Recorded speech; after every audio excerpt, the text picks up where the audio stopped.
संक्रांति के मौके पर NH65 पर जबरदस्त ट्रैफिक जाम, चुटुपल के करीब गाड़ियों की लंबी लाइनें। संक्रांति त्यौहार की पेश नज़र कौमी शहरा नेशनल हाईवे NH65 पर गाड़ियों की तादाद में गैर मामूली इजाफा देखने में आ रहा है।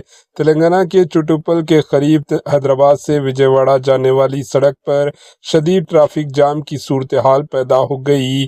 कल से तालीमी इदारों में छुट्टियां हॉलीडेज़ के ऐलान के बाद आंध्र प्रदेश से ताल्लुक़ रखने वाले कई फैमिलीज अपने आबाई इलाकों का रुख कर रहे हैं, जिसके बाद सड़कों पर दबाव बढ़ गया।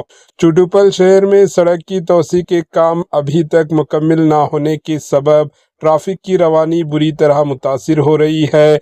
गाड़ियां इंतहाई सुस्त रफ्तारी से चल रही है, जिससे मुसाफिरों और ड्राइवरों को शदीद मुश्किलात का सामना है। ट्रैफिक पुलिस सूरत हाल को काबू में रखने की कोशिश कर रही है, ताहम मुसाफिरों को सब्र व एहतियात से काम लेने का मशवरा दिया गया। Bureau report, AHN news.